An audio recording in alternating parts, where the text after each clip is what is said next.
Selamat hari Minggu Bapak Ibu dan Saudara sekalian dimanapun berada.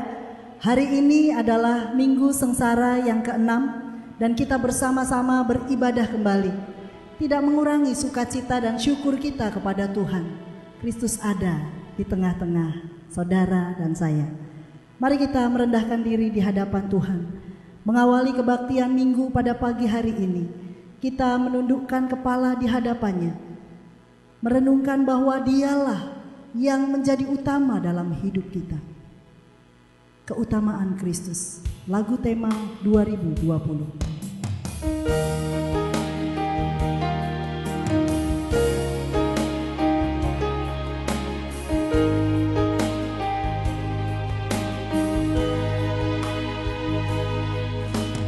Inilah rahasia tersembunyi yang dinyatakan bagi kita. Kristus adalah Allah, Sang Pencipta segala sesuatu. Inilah rahasia tersembunyi yang dinyatakan bagi bangsa-bangsa. Allah jadi manusia, satu-satunya juru selamat dunia. Kristus ada di tengah-tengah kita, lebih utama dari segala sesuatu. Kristuslah yang harus ku beritakan, satu-satunya alasan ku hidup. Ku rindukan hikmat dan wahyu untuk mengenalmu. Ku rindukan segala bangsa sujud menyembahmu. Kristus ada di tengah-tengah kita, lebih utama dari segala sesuatu. Kristuslah yang harus ku beritakan hingga datangmu Kristus. Maranatha,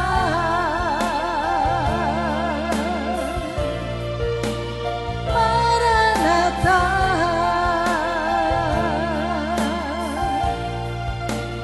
Maranatha.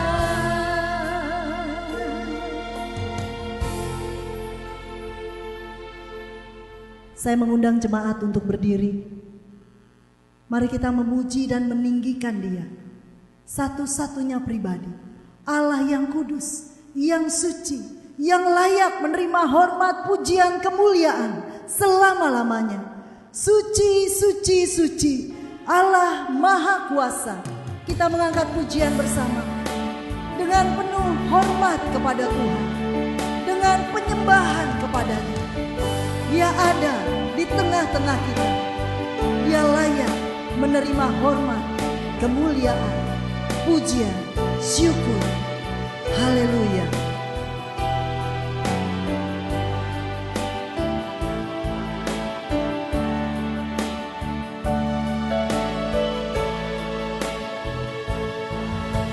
Suci, suci, suci, Tuhan Maha Kuasa.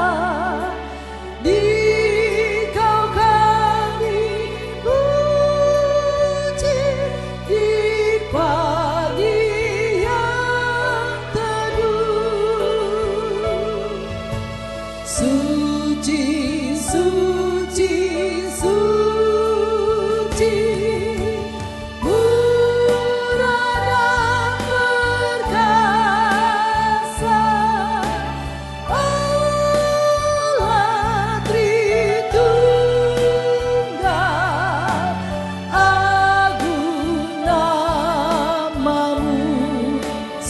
suci, suci, kaum kudus tersungkur.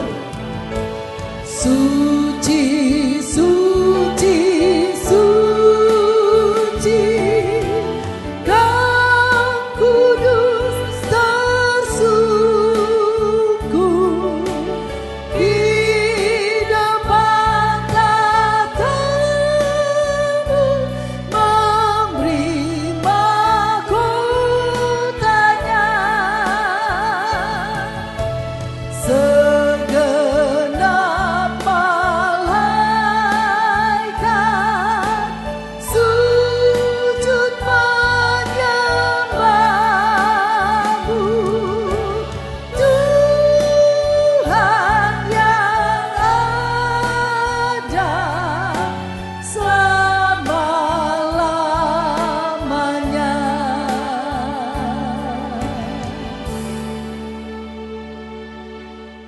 Jemaat sekalian, pertolongan kepada kita dalam kebaktian pada minggu ini adalah dalam nama Tuhan yang menciptakan langit dan bumi, yang memelihara kesetiaannya untuk selama-lamanya, dan yang tidak pernah meninggalkan perbuatan tangannya.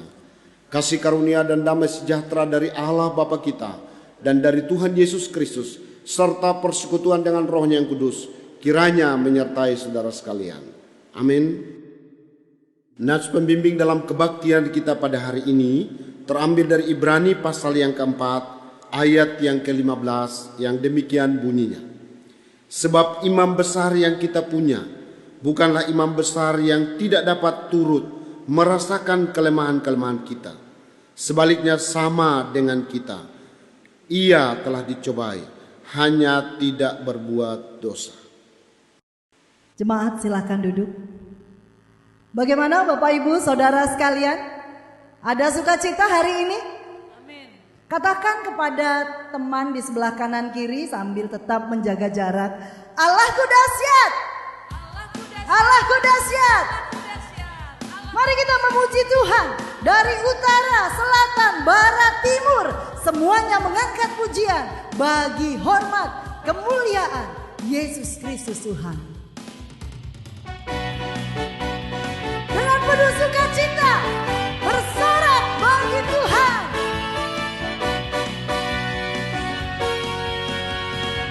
Dari utara ke selatan, terdengar pujian bagi Allah. Dari barat sampai ke timur, nama Yesus disanjung tinggi. Dari pulau-pulau, lembah-lembah, gunung-gunung yang tinggi, kemuliaannya disaksikan, kebesarannya diceritakan. Siapa? Yesus, Yesus, nama Yesus, amin. Nama Yesus disanjung tinggi. Dari pulau-pulau, lembah-lembah, gunung-gunung yang tinggi.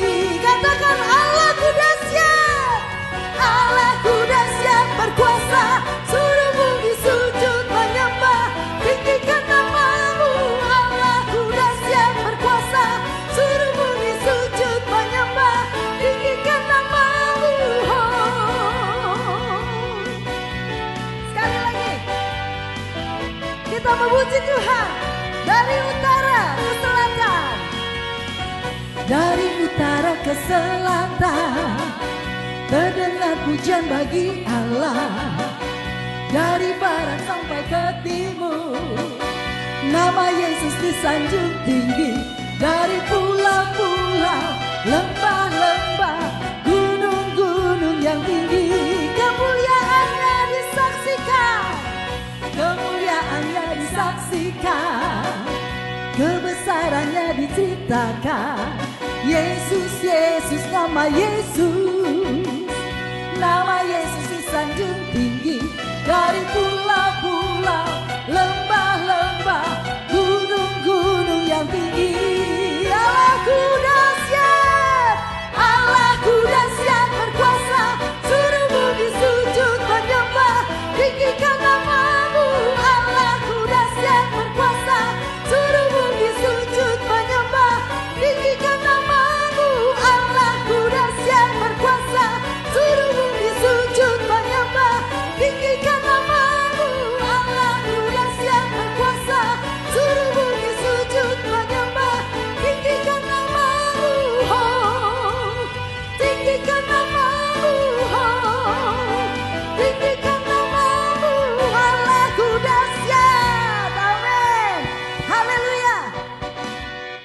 Pasti sudah tidak tahan ingin berdiri, melompat bagi Tuhan. Mari saya undang kita semua untuk berdiri. Yesusku hebat. Lebih hebat dari segala sesuatu. Dari pikiran kita, dari sakit penyakit, dari apapun juga. Tidak perlu takut apapun. Mari kita angkat pujian bersama dengan penuh sukacita. Yesusku hebat. Nama di atas segala nama, Tuhan di atas segala Tuhan, Yesus Kristus Tuhan.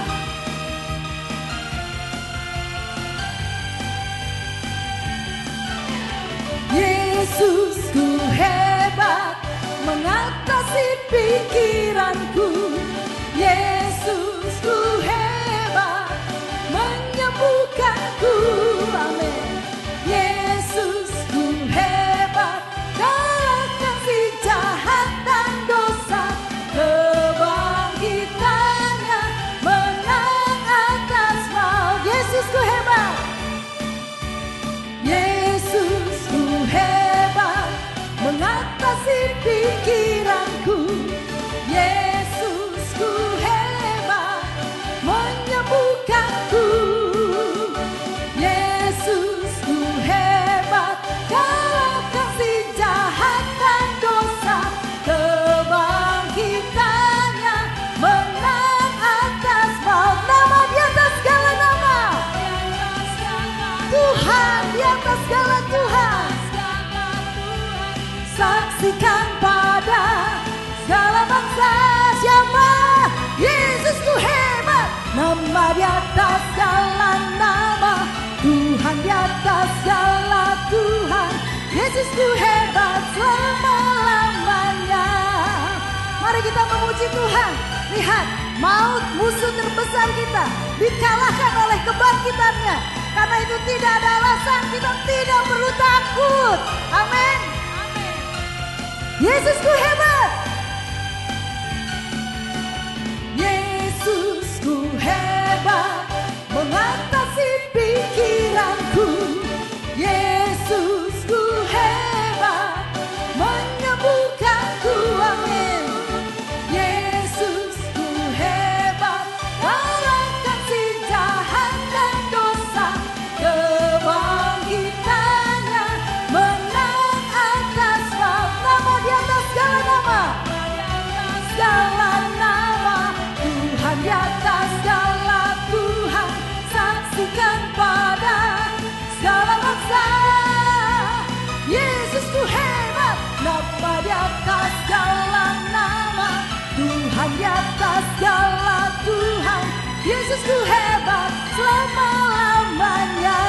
Katakan Yesusku hebat. Yesusku hebat, hebat. Yesusku hebat, hebat. Yesusku hebat selama-lamanya. Amin.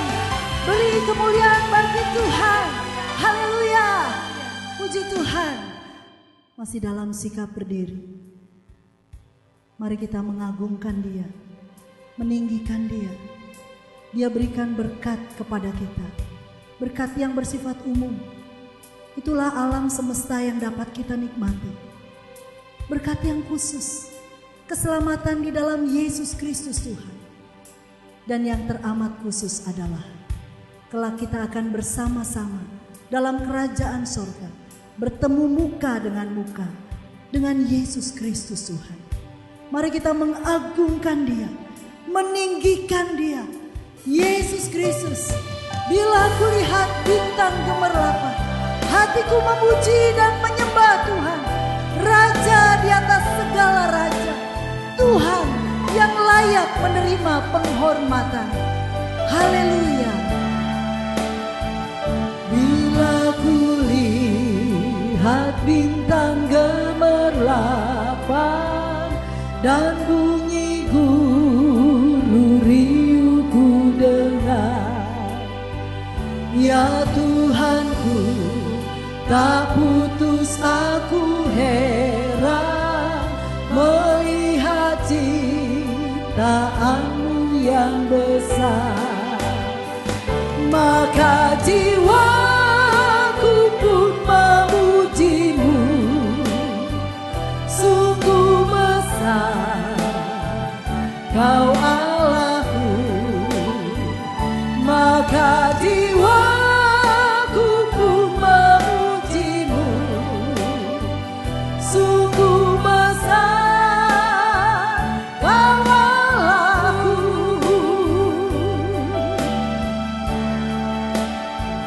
Ya Tuhanku, apabila ku renungkan pemberian-Mu dalam penebus, ku terteguh bagiku dicurahkan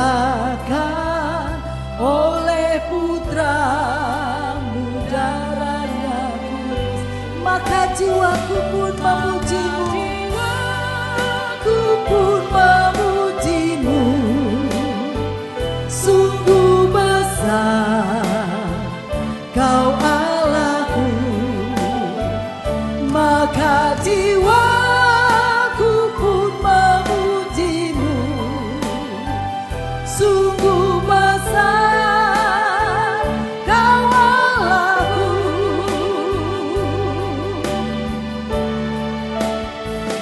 Apabila nanti Kristus memanggilku, sukacitaku amatlah besar. Maka terkabullah yang ku rindukan, melihat Engkau Tuhanku akbar. Maka jiwaku pun memuji-Mu. Sungguh besar Kau Allahku, maka jiwaku pun memuji-Mu. Sungguh besar Kau Allahku.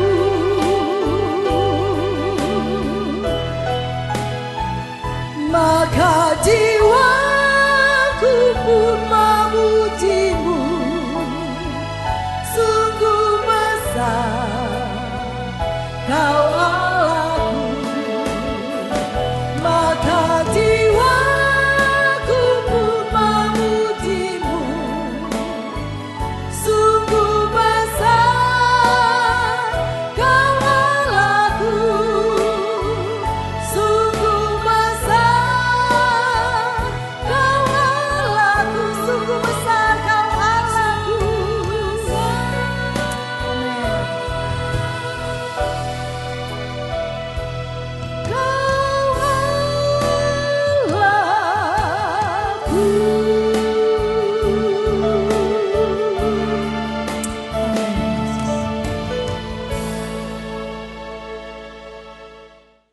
Pujian ini merupakan pengakuan kami ya Tuhan, bahwa Engkau Allah yang besar, Allah yang akbar, Allah yang berkuasa di sorga dan di bumi ini.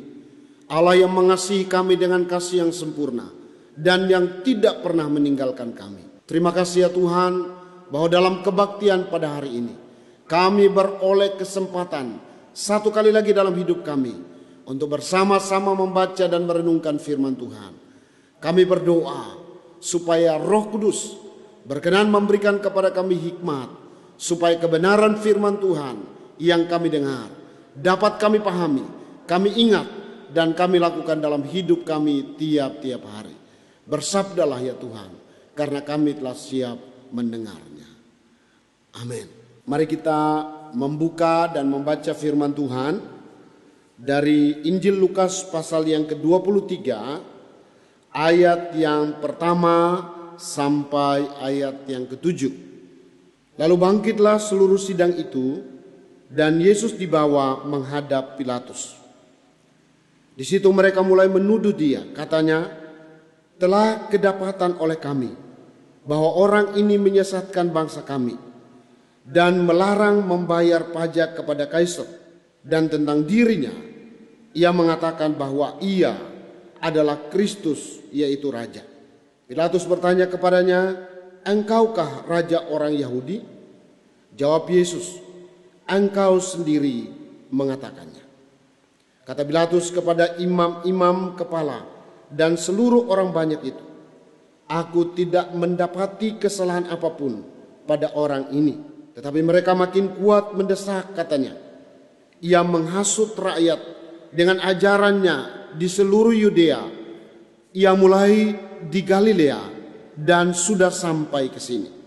Ketika Pilatus mendengar itu, ia bertanya, apakah orang ini seorang Galilea? Dan ketika ia tahu bahwa Yesus seorang dari wilayah Herodes, ia mengirim dia menghadap Herodes yang pada waktu itu ada juga di Yerusalem. Demikian jauh pembacaan firman Tuhan. Yang berbahagia adalah setiap orang yang mendengarkan firman Tuhan dan yang melakukannya dalam hidupnya tiap-tiap hari. Shalom. Hari ini dalam kalender gereja kita telah ada di Minggu Sengsara yang ke-6. Tema pemberitaan firman Tuhan yang kita akan renungkan bersama pada hari ini yaitu ketidakberdosaan Kristus. Saudara-saudara yang dikasihi Tuhan, dalam Injil Yohanes pasal 14 ayat yang ke-6, Tuhan Yesus bersabda, akulah jalan dan kebenaran dan hidup. Tidak ada seorang pun yang sampai kepada Bapa kalau tidak melalui aku. Ada 3 alasan mengapa dia adalah jalan satu-satunya menuju kepastian hidup yang kekal. Alasan yang pertama adalah karena dia adalah Tuhan. Saudara, dalam Injil Markus pasal yang kedua, ketika Tuhan Yesus menyembuhkan seorang lumpuh, Tuhan Yesus berkata kepada orang lumpuh itu, pulanglah, dosamu sudah diampuni. Orang Farisi dan para ahli Taurat menjadi gusar dan bertanya, siapa dia? Kok bisa mengampuni dosa? Mereka belum tahu kalau Yesus adalah Tuhan. Hanya Yesus yang bisa mengampuni dosa kita dan memberi kepastian hidup yang kekal. Karena dia adalah Tuhan. Alasan yang kedua, karena dia adalah pribadi yang benar. Semua kita telah berdosa. Tapi dalam nats pembimbing kita tadi, Alkitab berkata, iya, imam besar kita ini turut merasakan kelemahan-kelemahan kita. Terkecuali dalam hal dosa. Dia pribadi yang benar. Maka dia bisa mengampuni dosa kita. Alasan yang ketiga adalah karena dia mati tanpa pencurahan darah. Tidak ada pengampunan dosa. Mengapa? Karena di dalam darah ada nyawa. Saudara yang dikasihi oleh Tuhan Yesus Kristus, dosa menyebabkan nyawa kita harus binasa. Tapi nyawa Yesus diserahkan bagi kita, menggantikan kita, sehingga kita beroleh keselamatan. Ketika Yesus Kristus yang adalah Tuhan berinkarnasi menjadi manusia, dia menjadi manusia sejati. Dan sebuah pertanyaan penting bagi kita adalah, sebagai manusia sejati, apakah Yesus tidak berdosa? Saudara, kalau kita memperhatikan bacaan kita tadi, maka di sana kita akan lihat ada 2 kelompok orang. Kelompok yang pertama itulah kelompok dari dunia rohani. Di ayat yang pertama dan ayat yang kedua, mereka di sana menyampaikan tuduhan kepada Tuhan Yesus bahwa Tuhan Yesus adalah pribadi yang melakukan kesalahan dan kesalahannya, dosanya layak mendapatkan hukuman mati. Tuduhan yang disampaikan oleh orang-orang Yahudi pertama adalah tuduhan yang berhubungan dengan hukum Taurat. Yesus bersalah karena bekerja pada hari Sabat. Yesus dianggap bersalah karena menyatakan dia mengampuni dosa. Yesus berkata bahwa bait Allah akan dirubuhkan dan dia akan membangun kembali dalam waktu 3 hari. Dan masih banyak tuduhan lain yang disampaikan oleh orang-orang Yahudi, dan menurut mereka Yesus telah melanggar hukum Taurat. Dia telah berdosa dan layak dihukum mati. Tapi orang Yahudi pun menuduh Tuhan Yesus melanggar hal yang berkaitan dengan pemerintahan secara sekuler, hukum kenegaraan. Ia tidak membayar pajak. Ini sebuah tuduhan. Karena kalau kita ingat, Tuhan Yesus pernah berkata kepada Petrus, berikanlah kepada Allah apa yang menjadi haknya Allah, dan berikanlah kepada Kaisar apa yang menjadi haknya Kaisar. Lalu mereka juga menyampaikan tuduhan bahwa Yesus Kristus menyebut dirinya raja. Sebenarnya ungkapan raja ini ingin membenturkan Tuhan Yesus dengan pemerintahan yang sah pada waktu itu. Hanya ingin menggiring opini, meyakinkan Pilatus bahwa orang ini, pribadi ini tidak loyal terhadap pemerintah Roma dan layak untuk dihukum mati. Itulah tuduhan-tuduhan yang disampaikan oleh orang-orang Yahudi yang intinya adalah bahwa Yesus adalah orang yang berdosa dan layak untuk dihukum. Kelompok yang kedua adalah kelompok yang datang dari dunia sekuler, dari pemerintahan secara dunia yang dalam hal ini diwakili oleh Pilatus. Siapa sesungguhnya Pilatus itu? Pilatus adalah wakil dari pemerintah Roma. Pilatus adalah seorang prokurator, representatif dari Kaisar Roma. Sistem pemerintahan Romawi sangat berbeda dengan sistem pemerintahan Yunani. Sistem pemerintahan Yunani itu sifatnya sentralistik dengan filosofi Helenismenya. Semua harus diyunanikan. Tapi ketika Roma mengambil alih pemerintahan dunia tahun 63, Roma merubah sistem. Tadinya sentralisasi, sekarang desentralisasi. Kaisar mengangkat raja wilayah yang dalam hal ini semacam raja boneka. Tapi raja boneka ini memiliki kewenangan yang terbatas. Ada dua hal yang tidak diberikan kepada raja wilayah. Hal yang pertama adalah pajak, pemungut cukai. Mereka punya SK-nya adalah SK pemerintah Roma. Tidak heran kalau seringkali mereka mengambil uang lebih dari yang seharusnya dan orang tidak berdaya. Karena apa? Karena ini adalah orang pusat. Tapi hal yang kedua adalah hal yang berkaitan dengan hukuman mati. Bahwa keputusan hukuman mati memang tidak diberikan kepada raja wilayah. Dari Kayafas, Pilatus ke Herodes, Herodes kembali lagi kepada Pilatus. Mengapa? Karena keputusan terkait dengan hukuman mati ada di Pilatus sebagai wakil dari pemerintah Roma. Apa yang dikatakan oleh Pilatus berkenaan dengan Tuhan Yesus? Kalau saudara memperhatikan di dalam ayat yang keempat, kata Pilatus kepada imam-imam kepala dan seluruh orang banyak itu, aku tidak mendapati kesalahan apapun pada orang ini. Itu yang pertama. Mari kita lihat di ayat 14. Dan berkata kepada mereka, kamu telah membawa orang ini kepadaku sebagai seorang yang menyesatkan rakyat. Kamu lihat sendiri bahwa aku telah memeriksanya. Dan dari kesaksian, kesalahan yang kamu tuduhkan kepadanya, tidak ada yang kudapati padanya. Ini sudah dua kali. Mari kita lihat di ayat yang ke-22.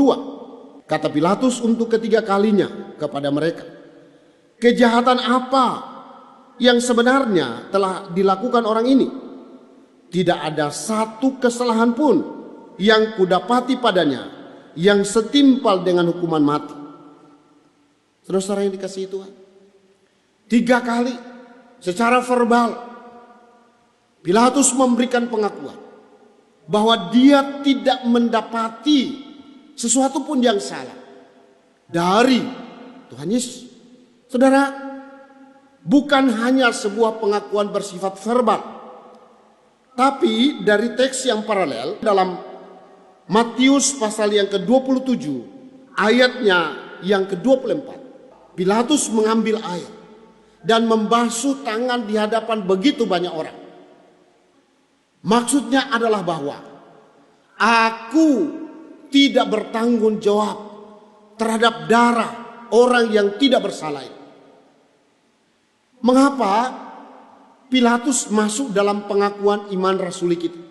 Karena Pilatus mewakili pemerintahan dunia memberikan kesaksian bahwa Yesus Kristus adalah pribadi yang tidak bersalah, yang tidak berdosa. Pengakuan ini bukan hanya datang dari Pilatus. Kalau kita memperhatikan dalam Matius 27 ayat 14, istri Pilatus memberikan pesan, engkau harus hati-hati memutuskan sesuatu berkaitan dengan orang yang tidak bersalah ini. Istri Pilatus mengakui Yesus Kristus tidak bersalah. Pengakuan itu bukan hanya datang dari Pilatus dan istrinya. Kalau kita membaca di dalam Lukas pasal 23 ayat 41, salah satu penjahat yang disalibkan bersama-sama dengan Tuhan Yesus, ketika temannya yang lain menghujat, maka dia berkata seperti ini, kita memang dihukum karena kita bersalah, tapi orang ini menunjuk kepada Tuhan Yesus, orang ini tidak. Penjahat aja tahu bahwa Yesus tidak berdosa. Banyak orang baik yang tidak tahu bahwa Yesus adalah pribadi yang benar, yang tidak ada dosa padanya. Kepala pasukan yang memimpin eksekusi di salib di Golgota, ketika dia melihat peristiwa-peristiwa yang luar biasa di salib, ada gempa, ada kegelapan, maka dari mulutnya muncul pengakuan dalam Lukas 23 ayat 47. Sungguh orang ini adalah orang benar. Saudara-saudara yang dikasihi oleh Tuhan Yesus Kristus, Yesus Kristus adalah pribadi yang benar. Maka dia adalah pribadi yang layak untuk menggantikan posisi kita sebagai orang yang tidak benar, orang yang berdosa. Semua kita lah orang berdosa. Roma 3:23 berkata, karena semua orang telah berbuat dosa dan telah kehilangan kemuliaan Allah. Maka jangankan menolong orang lain yang berdosa, menolong diri kita sendiri untuk keluar dari dosa kita pun kita tidak sanggup. Maka diperlukan pribadi yang benar untuk bisa menggantikan kita yang berdosa ini. Bapak Ibu, kalau Yesus pribadi yang benar, mengapa dia harus mati?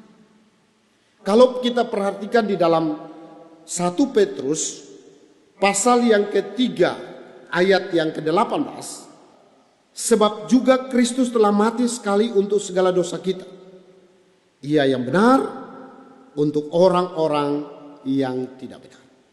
Segenap dosa kita, kenajisan kita, ditimpakan dalam tubuh kemanusiaan Kristus. Ia memikul dosa kita di dalam tubuhnya di kayu salib, supaya kita yang tidak benar ini bisa diselamatkan.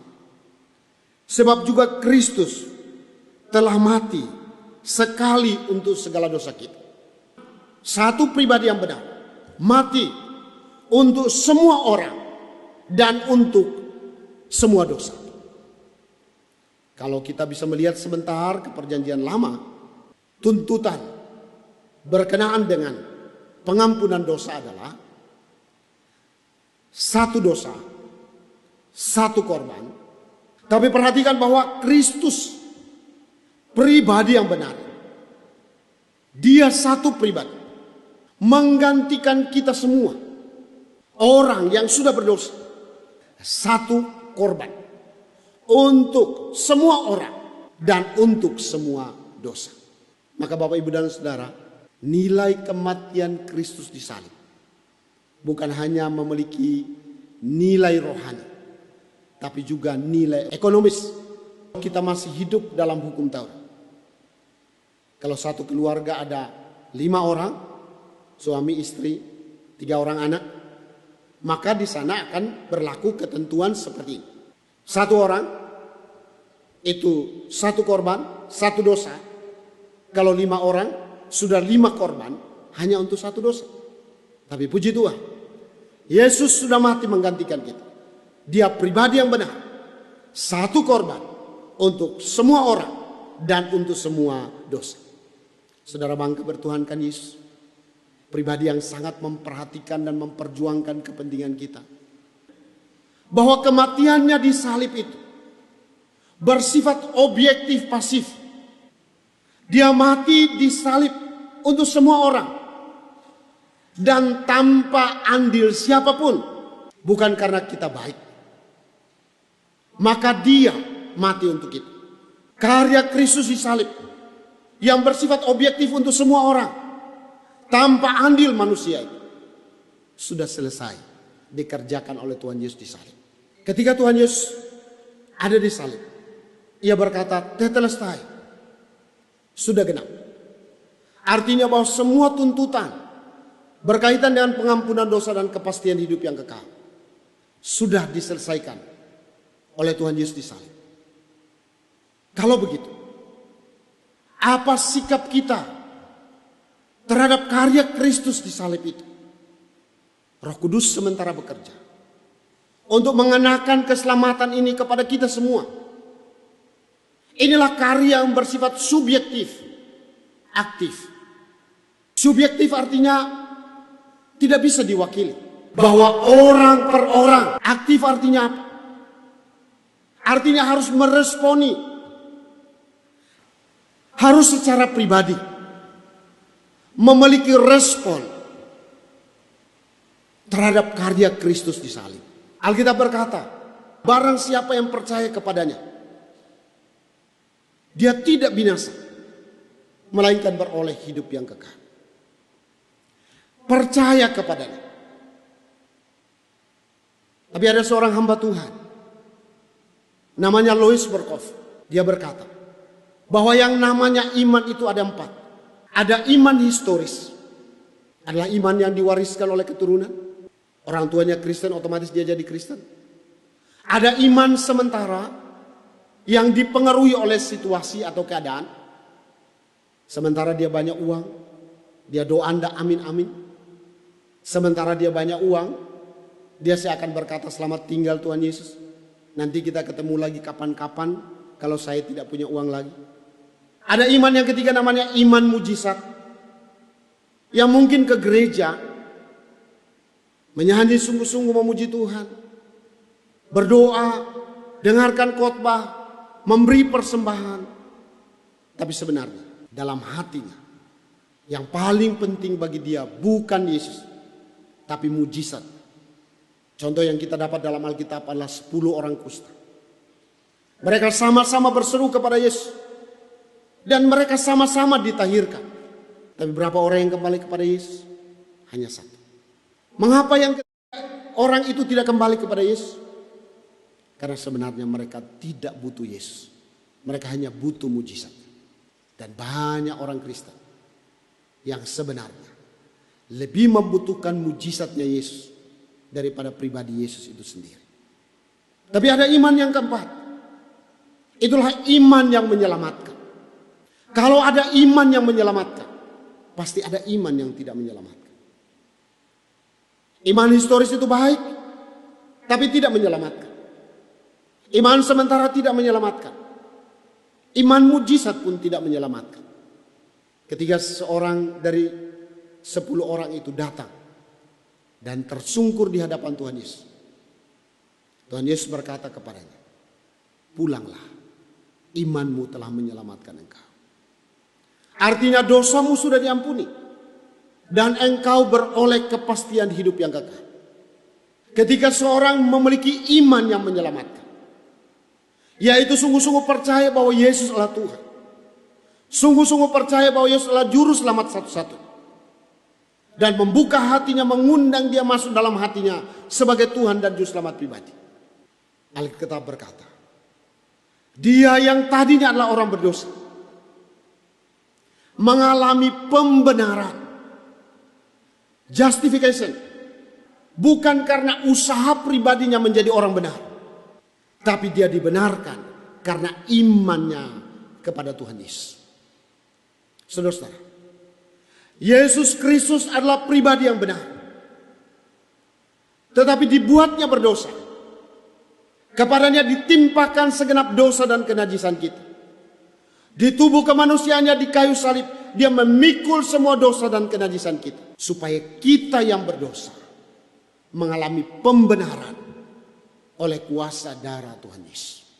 Jemaat sekalian, pastikan bahwa saudara tidak hanya menjadi orang Kristen, tetapi menjadi orang Kristen yang memiliki kepastian keselamatan. Dalam masa-masa sengsara seperti ini, kita diingatkan bahwa ada pribadi yang benar, dibuatnya menjadi dosa, menanggung segenap dosa kita. Tujuannya apa? Supaya kita yang berdosa dibenarkan ketika kita percaya dan menerima Dia dalam hidup. Pastikan bahwa saudara sungguh-sungguh percaya Yesus itu Tuhan. Amin. Saudara sungguh-sungguh percaya bahwa Dia juru selamat satu-satunya. Tidak ada yang lain. Amin. Pastikan bahwa dalam doa-doamu, pernah satu kali engkau berdoa sungguh-sungguh di satu tempat, tidak minta berkat, tapi hanya minta pribadi Tuhan Yesus datang dalam hidupmu sebagai Tuhan dan juru selamat pribadi. Saat engkau meminta Tuhan Yesus datang dalam hidupmu sebagai Tuhan dan Juru Selamat pribadi, maka engkau dibenarkan. Status hidupmu berubah. Engkau yang tadi adalah musuh atau setru Allah, diangkat menjadi anak Allah, diberi kuasa menjadi anak Allah. Kiranya Roh Kudus memeteraikan firman-Nya dalam hati dan pikiran kita, dan menolong kita untuk melakukannya. Amin. Tuhan memberkati. Jemaat sekalian, saya undang bangkit berdiri bersama dengan orang percaya di segala tempat dan pada segala waktu. Kita akan mengikrarkan pengakuan iman rasuli kita, dan baiklah masing-masing berkata demikian. Aku percaya kepada Allah, Bapa yang Maha Kuasa, Khalik langit dan bumi, dan kepada Yesus Kristus, Anaknya yang tunggal Tuhan kita, yang dikandung daripada Roh Kudus, lahir dari anak darah Maria, yang menderita di bawah pemerintahan Pontius Pilatus, disalibkan, mati dan dikuburkan, turun ke dalam kerajaan maut.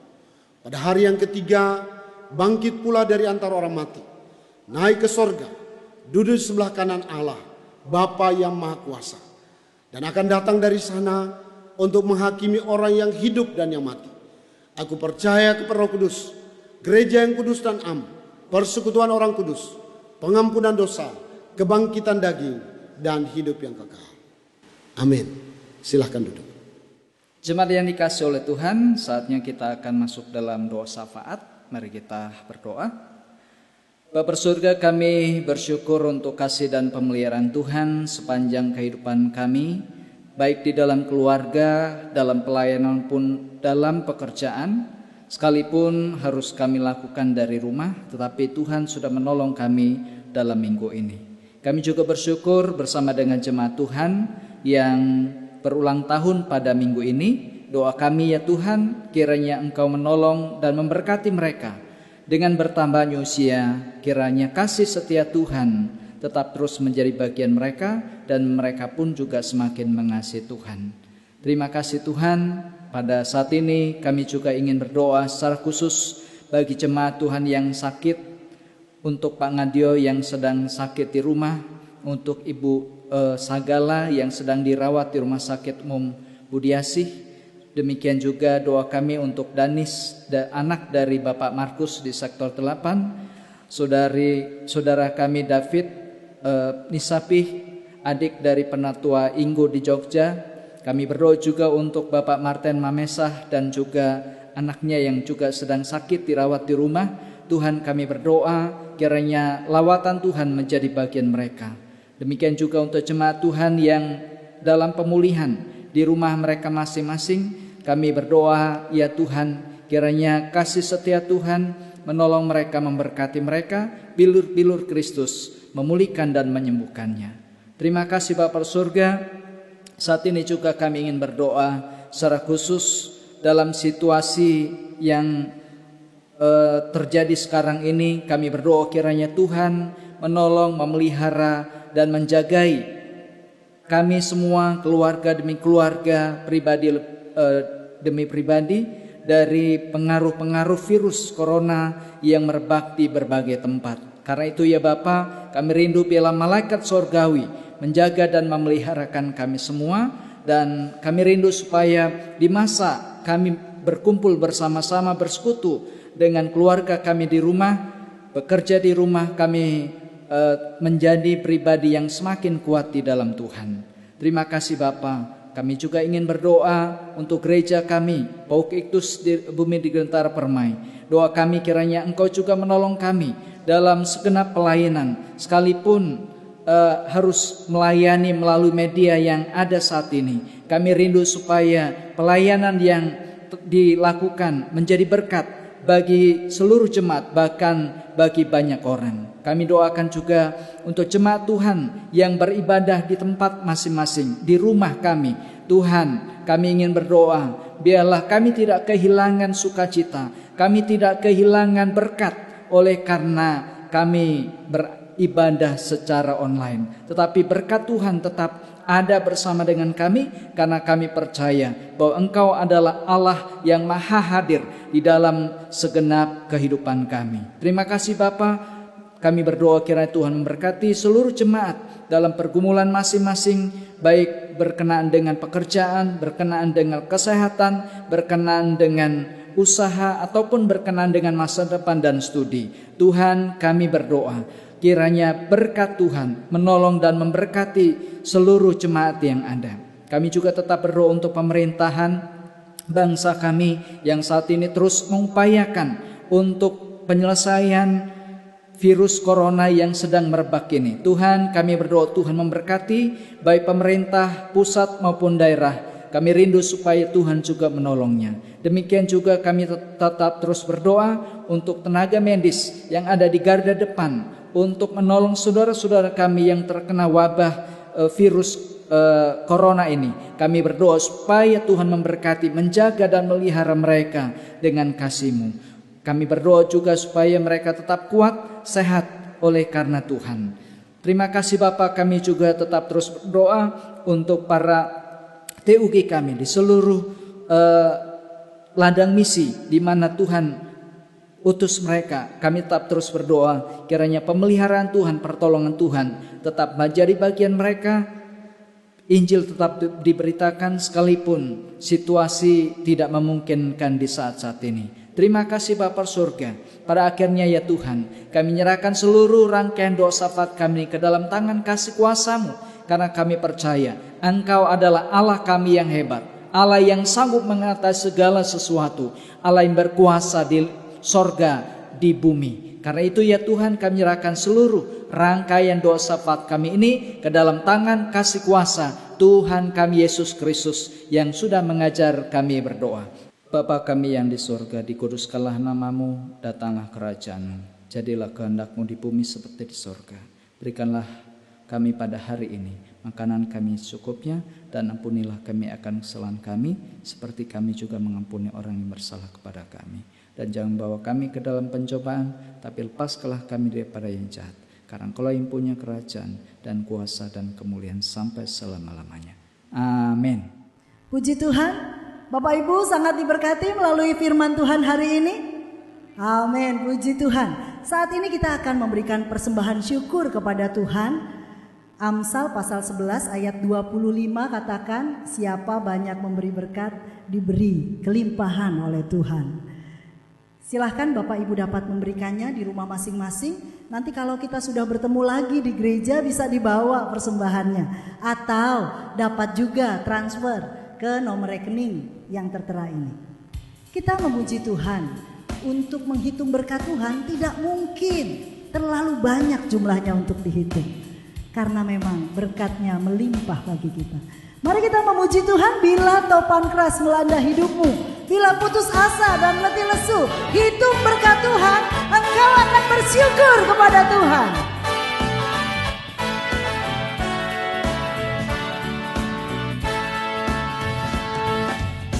Bila topan keras melanda hidupmu, bila putus asa dan letih lesu, berkat Tuhan satu-satu hitunglah, kau niscaya kagum oleh kasih-Nya. Berkat Tuhan mari hitunglah, kau kan kagum oleh kasih-Nya. Berkat Tuhan mari hitunglah, kau niscaya kagum oleh kasih-Nya. Bait yang kedua.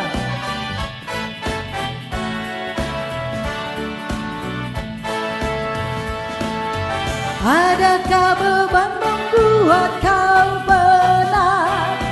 Salib yang kau pikul menekan berat.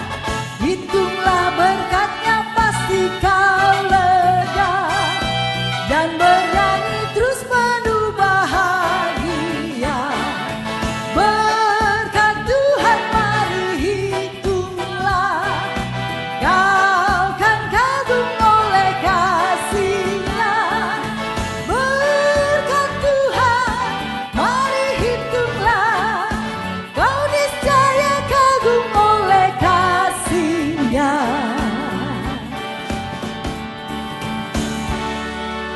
Mari kita berdoa. Bapa, kami bersyukur untuk kesempatan di mana kami dapat memberikan persembahan syukur kepadamu.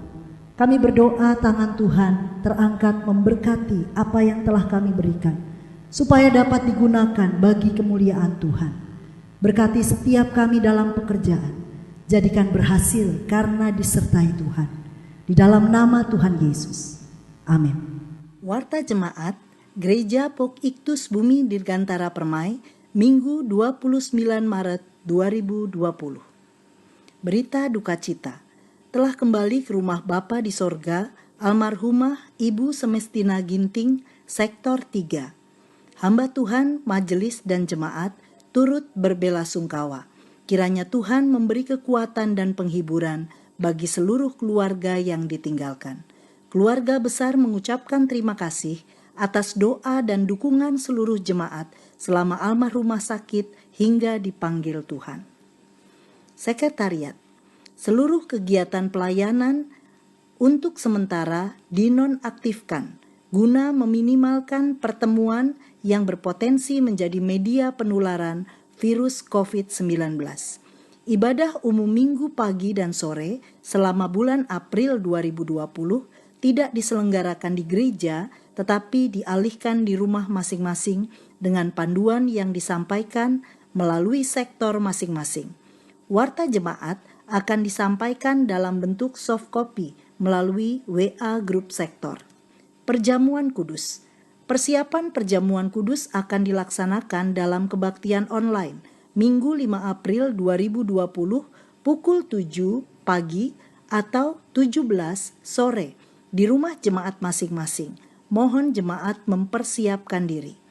Perjamuan Kudus dilaksanakan pada peringatan Jumat Agung 10 April 2020 pukul 7 pagi dalam kebaktian online di rumah masing-masing. Mohon setiap jemaat mempersiapkan materi berupa roti dan anggur. Jika tidak ada, silahkan menggantikan dengan materi lain. Bahwa mata kita tidak tertuju kepada roti dan anggur yang kelihatan, tetapi kepada tubuh dan darah Kristus yang telah diserahkan untuk pengampunan dosa kita. Panduan pelaksanaan akan disampaikan dalam video yang akan dikirimkan melalui WA atau media lain. Persembahan syukur. Persembahan syukur selama kebaktian online dapat diberikan dengan cara pertama, transfer ke nomor rekening gereja, member care, atau nomor rekening yang tersedia di dalam warta jemaat. Kedua, persembahan dikumpulkan di rumah masing-masing dalam satu amplop, kemudian dibawa ke gereja bila ibadah minggu di gereja sudah aktif kembali. Ketiga, persembahan dibawa langsung ke gereja pada hari dan jam kerja sekretariat, Minggu, Senin, dan Selasa. Pukul 9 sampai 16 waktu Indonesia bagian Barat. Mohon agar persembahan dimasukkan ke dalam amplop dan dimasukkan ke kotak persembahan yang tersedia di ruang gembala lama. Jemaat dapat bertemu dengan rohaniwan yang akan piket. Daftar piket tertera dalam warta jemaat. Majelis mengucapkan selamat ulang tahun bagi jemaat yang berulang tahun dalam minggu ini.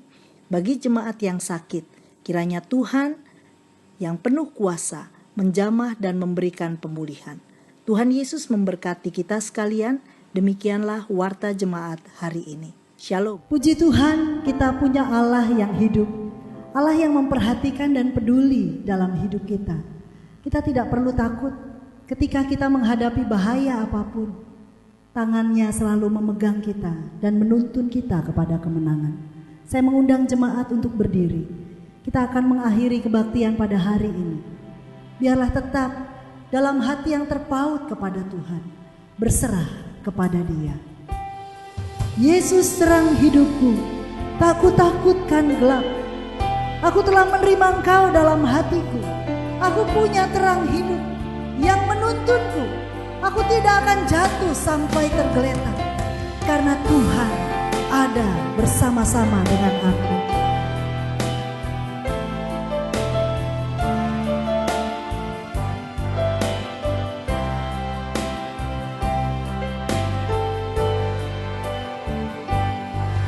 Yesus terang hidupku, takutkan gelap. Ku terima Kau Yesus dalam hatiku. Ku punya terang hidup. Yesus terang hidupku. Yesus terang hidupku, takutkan gelap. Ku terima Kau Yesus dalam hatiku. Ku punya terang hidup. Dan bila ku berjalan saat aku berlari, ku tak jatuh sebab terang-Mu, amin. Walau dunia jadi gelap, semua yang ada pun lenyap, Kau kan tetap terang hidupku. Sekali lagi kita angkat pujian ini. Yesus terang hidupku. Yesus terang hidupku, takutkan gelap. Ku terima Kau Yesus dalam hatiku. Ku punya terang hidup. Dan bila ku berjalan, dan bila ku berjalan saat aku berlari, ku tak jatuh sebab terang-Mu. Walau dunia jadi gelap, semua yang ada pun lenyap, Kau kan tetap terang hidupku. Kau kan tetap terang hidupku. Kau kan tetap terang hidup. Kau kan tetap terang hidupku. Kau kan tetap terang. Sekali lagi, Yesus tetap terang hidupku. Yesus tetap terang hidupku.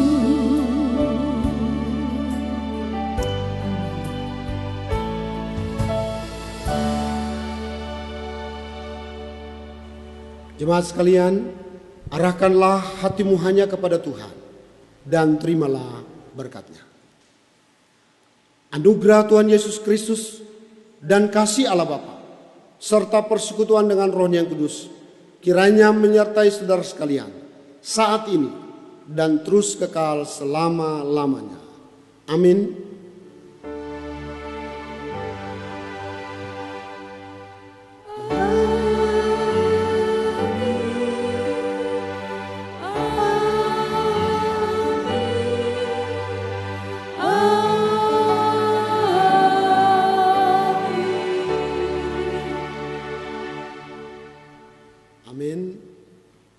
duduk.